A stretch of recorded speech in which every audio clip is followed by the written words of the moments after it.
Ito na naman ang fast break ng Alaska. Correntes. Parang slow motion yung kanyang galaw na yon. Oo. Pero very effective pa rin. Hero of this Pure Food squad. Oh my goodness! Ano yun? Nakakagulat naman to. Sinasadya kaya yun. Nasa side siya pero binord niya. Binord pa. Relief dun sa kanyang mga starters. Oh, nice block! That's a super Volcasil tapal coming from EJ File. Na-tempohan niya si Don Aliado. Eksakto naman yung tapik niya. They go down to the low block. They've gotten so many points from that area. EJ goes up again off the glass. Oh! Hindi chamba yan. Hindi Hindi chamba. tama. Ano sabi nyo kanina? Inulit ni EJ File. May end one pa siya ngayon. End one. EJ File may have only scored 2 points back in game number 2. But he was also the big hero in game number 1 and in this game number 3. Motolite, pangmatagalan. Mayang gabi kaninyang tanan sa ating po mga kababayan sa Cebu City. Welcome dito po sa Antipolo City para sa second quarter ng game number 3 ng Pure Foods laban sa Alaska. Abante ang Alaska sa kasulukuyan ng Kabuhok. Yes. Parang Yeng, although yung buhok, hindi mo na alam ang ibig sabihin ngayon yan. Dahil yung sa iyo, naubos na. Pero Kabuhok ang laban natin, Alaska, abante ng isa. At saka napaka-importante nung blast ng Pure Foods kanina, yung nagbigay sa kanila ng nagdikit sa kanila ng 1 puntos na lang dito sa Alaska. Ang ganda ng rebound! Pero mintis yung kanyang reverse. Pumare, nilaglag kay Evangelista. Titira na naman si Ray. At this time, pasok yung tira ni Evangelista at abante na ang Pure Foods ngayon ng isa, 16-15. Oy, Buckets ahead. Hinabol ni EJ, pero hindi kaya. Pero mapapansin mo rito, kasamang Noli, noong biglang pumasok na yung mga outside shots ng Pure Foods, noon kumanda yung laro. Totoo yan. Si Evangelista, si Patrimonio, si Daep, pumapasok na yung perimeter shots nila. Magandang pagkakasingit ito si Daep sa lineup ng Pure Foods, ha, Yeng? Actually, hindi nakaplano siguro yan na bigla lang nagkatatlong fouls itong Sinoy Castillo. Ito na naman ang fast break ng Alaska. Correntes. Parang slow motion yung kanyang galaw na yon. Oo. Pero very effective pa rin. And the lead is back up to 3 para sa Alaska Milk, 19-16. Pumapasok na ngayong outside shots ng Pure Foods. Nagpapabaya naman sila sa transition defense. Ayun, ang Alaska, naka-4 na puntos, sunod-sunod. Pinostehan ni Daep si Abarientos at mukhang magandang matchup yan para kay Romel Daep. Falling away that time and Daep has 4 points off the bench. Sigurado uulitin nila yon. No? They've been successful with that matchup against Abarientos. So makikita natin ulit yan. Si Hawkins tinatauhan ni EJ File, illegal D. 3 seconds ang tinawag kay James Walkfist.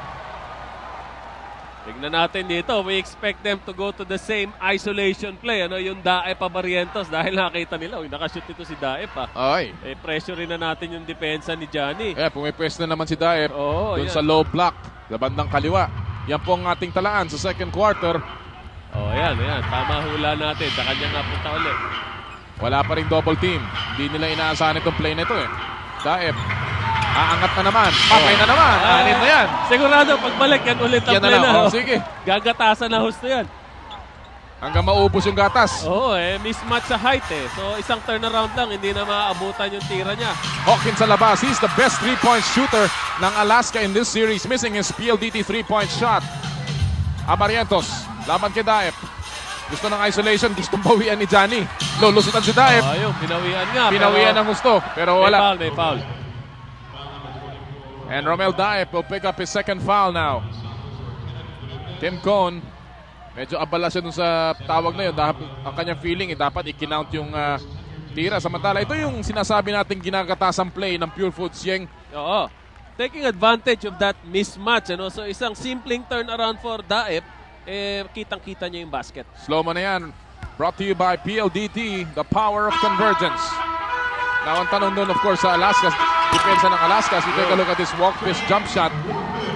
Kailan do-double team ang depensa ng Alaska? Pagka medyo sinulog na sila ng gustong-gusto? Tignan natin dito. Baka dito makakita tayo ng double team. Yan, inuulit nila. Tignan natin kung may double team na. Wala pa rin, ano? Wala pa rin, Si Daep pa rin. Pinipilit. Ngayon naangat siya. Let's see. They call a foul this time. Barrientos. Ayun.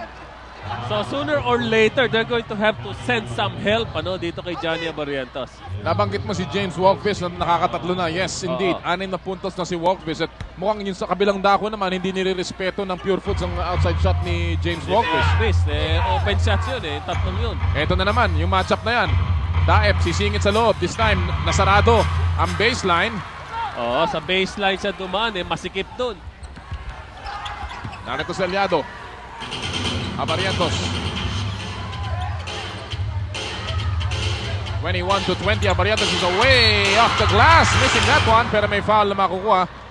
Si Flying A. This one will go against EJ File.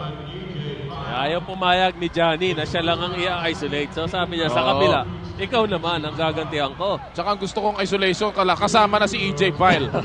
At yan, kita mo. Untik nang magkaroon ng 3-point play para kay Johnny Abarientos. The 1996 MVP, Johnny Abarientos. Pride of Naga City. Nagmintis. Who had his best game nung game number 2. Scoring 16 points, 5 rebounds, 2 assists, and 4 steals. Dito, yung nagmintis kanina si Johnny. Mukhang may nararamdaman ng pagod, ito si Johnny Maaari. Abarientos din dahil panay siyang ina-isolate. Oh, Sa depensa naman, panay siyang pine-pressure. Hanggang fourth quarter, tignan natin ang kondisyon nito si Johnny kung kaya niya. Boyd Fernandez is now in the game, mga kaibigan. Boyd Fernandez, of course, has been the big hero of this Pure Food squad. Oh, my goodness! Ano yan? Nakakagulat naman to. Pinasadya kaya yun. Ah? Nasa side siya pero binord niya. Binord pa. At saka taas ng boarding na yun, ha? Oo. Narito si Rodney Santos, titiraan si EJ File. Nakita niya muna si Wolfis na nandun si Wolfis. Sabi niya, pwede ko nang itira ito. Simpleng-simple. Nasa range niya man niya yun at saka hindi na siya kaya abutan ni EJ File. Again, yung fast break points, Yeng, hindi natin pwedeng baliwalain dito. Ang Alaska talagang binibilisan ng laro. They're averaging 15.5 points on the fast break. 7 lamang ang Pure Foods. At yun ay dinodomina na ngayon dito sa first half. Yes, at alam mo, lalo na pag nandiyan si EJ File, mas gustong mas mabilis ng Alaska dahil alam nila medyo mabagal humakbang si EJ. Although ang Pure Foods hindi naman naglalalayo. Maganda ang kanilang shooting at least in the second quarter and it's a tight ball game at the moment. This is our 5th deadlock of the game. Cajol is also in the game now, so the second unit already on the floor para sa Alaska. Sablay ang tira ni Rodney Santos who has been a little off early dito sa larong ito.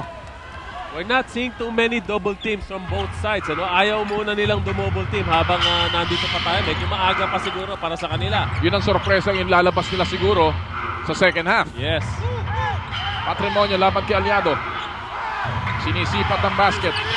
Now he takes a step up, jump shot, wala. Rebound, Evangelista fighting for that one. Lead pass goes to Rodney. Well, that time, turnover. Nandun na kasi yung transition defense ng Pure Foods, Nakababa ka agad. So, good job there on defense by Pure Foods. Hinayang na hinayang si Rodney Santos. Kevin Ramas makes his first appearance in this game. Medyo bihirang ipasok itong si Kevin Ramas. Played only 1 game so far in the championship series but played 13 minutes. Overall, Ramas has played a total of 15 games and averaging 8 minutes per game. Agaw ni Rodney Santos. Alam mo, itong mga role nila Kevin Ramas, napaka-importante niya sa isang championship series. Oh, yes. Sila yung magbibigay ng spell or relief dun sa kanyang mga starters. Oh, nice block! That's a super Volcasil tapal coming from EJ File. Na-tempo niya si Don Aliado. Eksakto naman yung tapik niya. They go down to the low block. They've gotten so many points from that area. EJ goes up again off the glass. Oh! Hindi chamba, Yeng. Hindi Hindi chamba! tama. Ano sabi nyo kanina? Inulit ni EJ File. May end one pa siya ngayon. End one. EJ File may have only scored 2 points back in game number 2. But he was also the big hero in game number 1. And in this game number 3, nagpapasimula ang kanyang heroics early. Nasa first half pa lamang tayo from another angle sa ating PLDT slow-mo. And EJ File with a total of 4 points, all made here in the second quarter. That's going to be very important for Pure Foods. Itong ginagawa ni EJ File will give their shooters some more room. Ang average niya sa conference only 4 points, but in the final, si EJ File is averaging 11 a game, 5.5 rebounds, in almost 25 minutes per ball game. Yung opensa ng Alaska medyo nag-stagnate na naman. Ano? Kanina medyo maganda na yung takbo pero nag-step up ang defense. Pasa sa loob. Broken up pa Evangelista. Dito masusubukan ng second unit ng Alaska. Yes. Wala si Hawkins. Wala rin si James Walkvist. And there's another foul that'll be called against Kevin Ramos. Second foul on him. And Purefoods is taking over this ball game behind the Shock Troopers. The Hype and File giving Purefoods a 3-point lead.